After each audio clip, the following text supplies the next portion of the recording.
This is the practice question we want to attempt.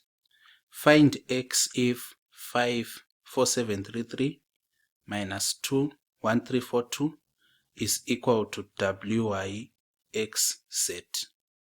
We want to find x. But before we get into it, may you please consider subscribing, following, liking, sharing, and commenting. So mawekero tinoita this particular question. Kwanzi 5, then 4733, then it's minus 2, 1342. This is equal to what? Wy x set. Like that. Sangatangeta solver ku left hand side. We see we have this color. Inofangwa kupinda mukati me matrix. Kureva kuti ringe radai so 5 times 4, 5 times 7, 5 times 3, 5 times 3, like this. And kunoku tinosiya minus ari kunze kunoku. Tongopinza 2 chete. And I'm going to show you why tichidaro. I will show you very soon why tichidaro. Saka tasiya minus ari kunze topinza 2 chete kureva kuti chava 2 times 1, 2 times 3, 2 times 4, and 2 times 2.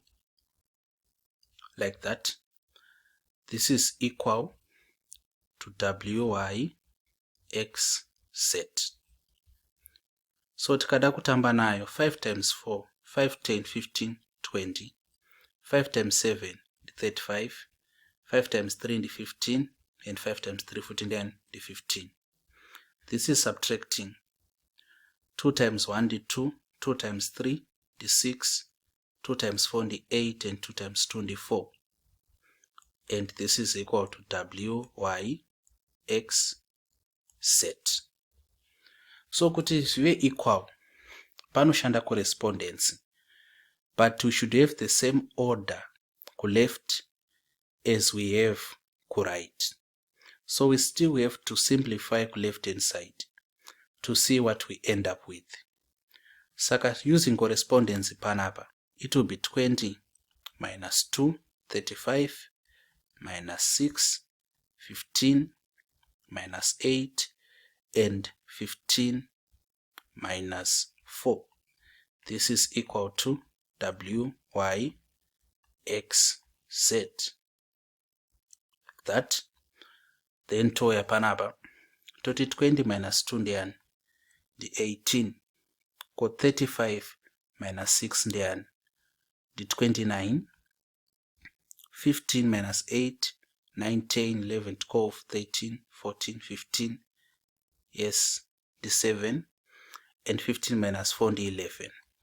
This is equal to wy x set. But question yedu tikaidzokera yati find x. Kureva kuti, since kuno kutava ne 2 by 2 matrix, which is equal to a 2 by 2 matrix.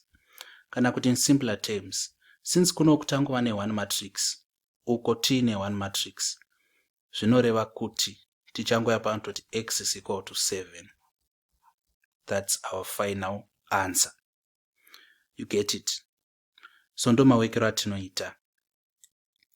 But let me take you back to this stage. Ndikuratidzei zvandaavoida.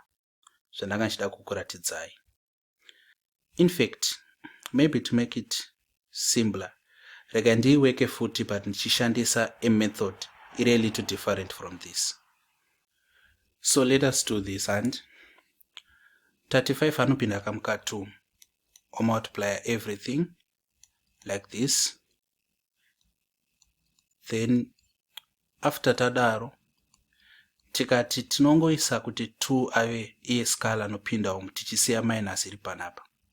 Kukana tikada kuisa minus 2 yese. Tikada kuisa minus 2 yese mukati me this matrix. So that kuno kunge kwana plus. Then minus 2 you multiply 1. Minus 2 you multiply 3. Minus 2 you multiply 4. And minus 2 you multiply 2. this remains equal to wy x z. I think you can now see kuti zvatova a little complicated. So dzokerai kumethod yangu yekuti munongobuditsani, munongoita kuti 2 ive iyo the scalar minus moisiya iri panapa. Saka iyi inobuda, but pamusana pekuti aizoya ndiri kudzidzisa, I leave it as your task. Ndokuda kuti muizame. Ikabuda mondudza kuma comments. Ikaramba kubuda mondudza zvakare kuma comments. Toona kuti inofamba sei. But I promise you kuti inobuda. Ndikati continue ipapa inobuda. But aiziyo method yandokuda kuti mubate. Method yandokuda kuti mubate ndeyekuti kana paina -2 pano and 2 ndo yamunoshandisa as a scalar, the negative sign moisiya iri pakati.